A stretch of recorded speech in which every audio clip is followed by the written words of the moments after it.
Assalamualaikum warahmatullahi wabarakatuh.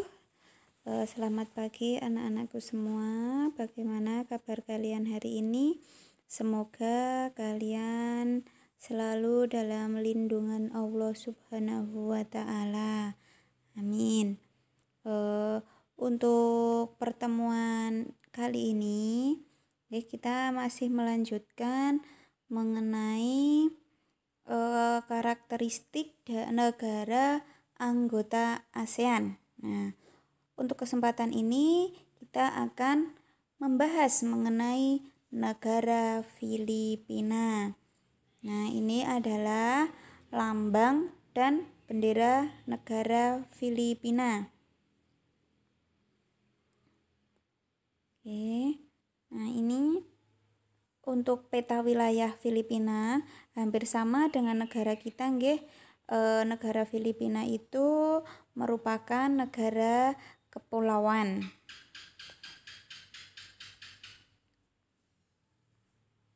Nah, untuk letak negara Filipina itu secara astronomis negara Filipina terletak di antara 5 derajat lintang utara sampai 21 derajat lintang utara dan di antara 117 derajat bujur timur sampai 126 derajat bujur timur dengan luas wilayah mencapai 3.000 km. Nah, negara Filipina itu memiliki garis pantai sepanjang 36.289 km. Tuh, untuk batas wilayah Filipina itu di sebelah utara dan timur, Filipina itu berbatasan dengan Samudra Pasifik dan sebelah selatan itu berbatasan dengan Laut Sulawesi dan Laut Sulu, sedangkan sebelah barat berbatasan dengan Laut Cina Selatan.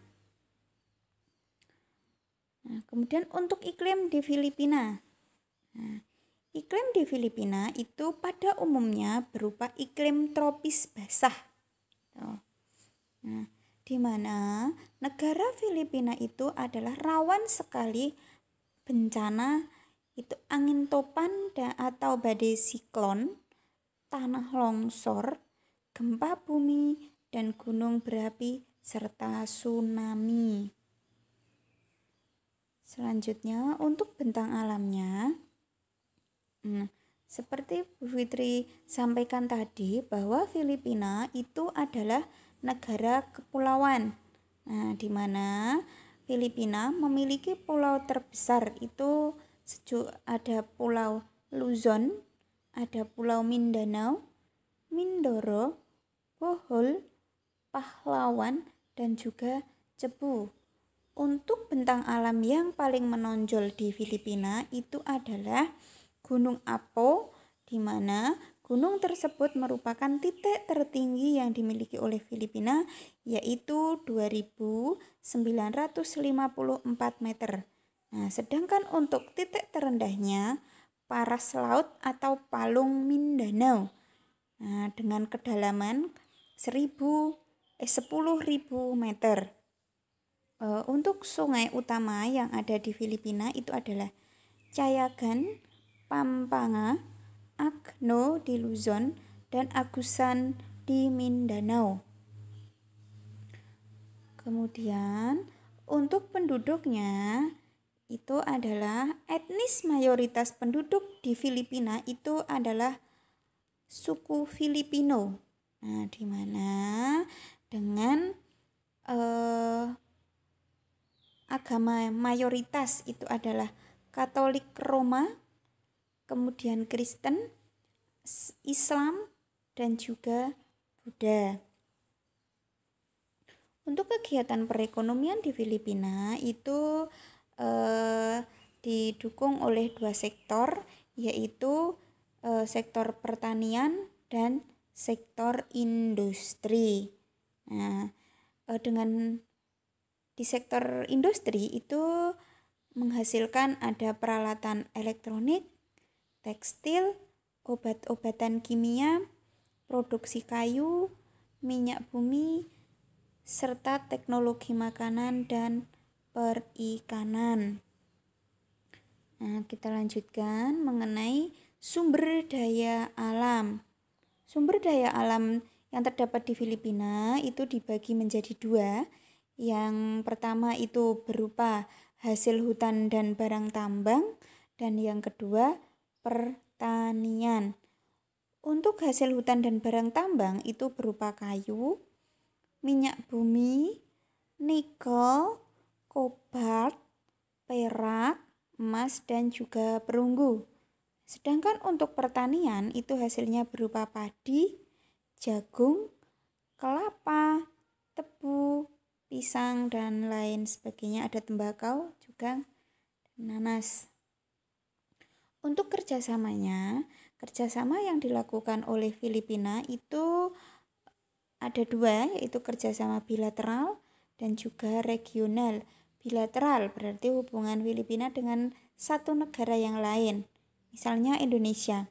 Filipina menjalin hubungan diplomatik dan perdagangan dengan Indonesia. Nah, yang kedua kerjasama regional. Nah, ini contohnya menjadi anggota ASEAN. Oke, sampai sini untuk selayang pandang negara Filipina. Jelas nggih anak-anak? Nanti silahkan kalian perdalam lagi untuk Filipina. Itu silahkan baca untuk LKS dan juga modul yang sudah Bapak Ibu kirim kemarin. Oke, untuk selanjutnya kita akan belajar mengenai karakteristik negara Kamboja. Nah, ini masih sama, yaitu membahas mengenai 10 negara anggota ASEAN. Nah, ini adalah wilayahnya, wilayah Kamboja. Nah, ini di mana Kamboja itu beribu kota di Phnom Penh. Nah, secara astronomis Kamboja terletak pada 10 derajat lintang utara sampai 15 derajat lintang utara dan 102 derajat bujur timur sampai 108 derajat bujur timur. Nah, untuk batas wilayah Kamboja itu sebelah utara berbatasan dengan Thailand dan Laos, sebelah timur berbatasan dengan Vietnam, selatan Laut Cina Selatan atau Teluk Siam, dan barat Thailand. Untuk iklimnya, iklim di Kamboja itu adalah beriklim tropis muson dengan musim hujan pada bulan November sampai Mei dengan curah hujan kurang dari 50 mm tiap bulan dengan suhu rata-rata per tahun mencapai 27 derajat Celcius. Nah, kemudian bentang alam Kamboja.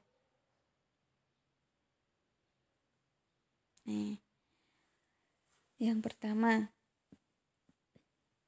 Kamboja memiliki sungai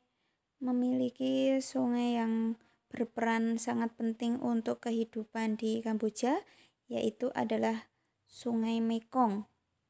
Yang kedua, di Kamboja itu juga terdapat danau yang terbesar di Asia Tenggara.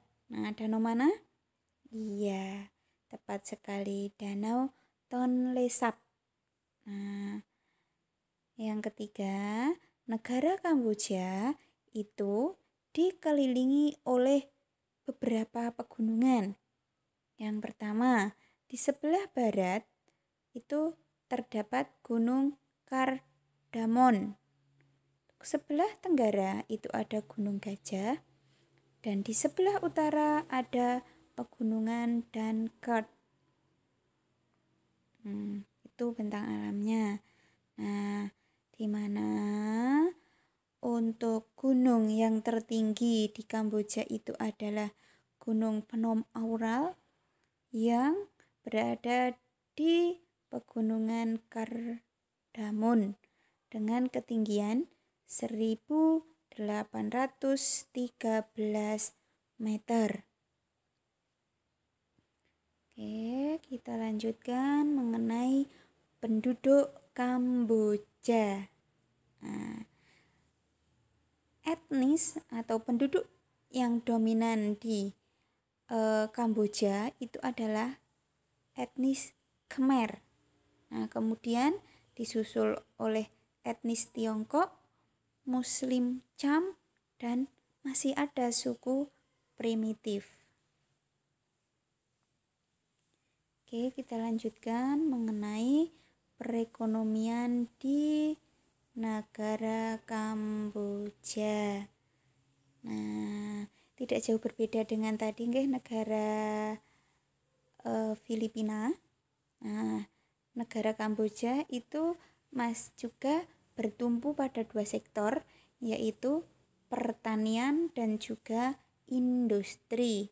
Nah, namun untuk Kamboja di sektor industri itu menghasilkan industri semen, meskipun dengan skala yang belum besar. Yang selanjutnya industri kayu dan juga industri rokok.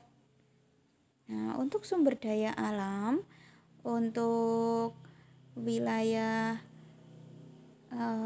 Kamboja itu sumber daya alam yang paling dominan itu adalah di bidang pertanian. Nah, di mana wilayah pertaniannya itu berada di sepanjang Sungai Mekong dan juga di sekitar Danau Tonle Sap.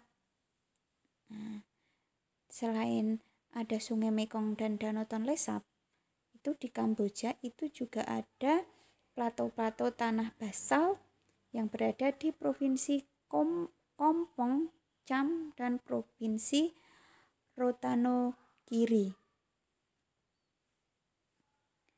Oke, kemudian kerjasama yang dilakukan oleh negara Kamboja itu adalah ada kerjasama bilateral, regional, dan internasional. Untuk kerjasama bilateral itu dengan Indonesia itu kerjasama dalam bidang politik, keamanan, menempatkan duta dan konsul. Nah, Indonesia juga pernah berperan dalam usaha menyelesaikan pertikaian di Kamboja melalui Jakarta Informal Meeting atau JIM. Nah, dan juga Indonesia pernah mengirim pasukan Garuda 12 pada tahun 1992 di bawah UNTAC untuk menjaga perdamaian di Kamboja. Nah, untuk kerjasama regionalnya itu sama-sama menjadi anggota ASEAN, dan untuk kerjasama internasional adalah ada ESCAP, IDA, IBRD, dan organisasi yang lain. Nah, itu adalah selayang pandang mengenai negara Filipina dan negara Kamboja. Sekian dari Bu Fitri, dan Bu Fitri kembali ingatkan untuk kalian tetap memperhatikan protokol kesehatan karena kita masih dalam keadaan pandemi COVID-19 yang belum juga usai. Dan Bu Fitri harap meskipun kalian belajar dari rumah itu tetap harus semangat. Oke, demi apa? Demi kemajuan kalian sendiri. Oke, setelah ini silahkan kalian perdalam lagi mengenai materi yang sudah Bu Fitri sampaikan dan kerjakan tugas yang sudah diberikan oleh Bapak Ibu guru. Oke, kurang lebihnya mohon maaf. Dan Bu Fitri akhiri. Assalamualaikum warahmatullahi wabarakatuh.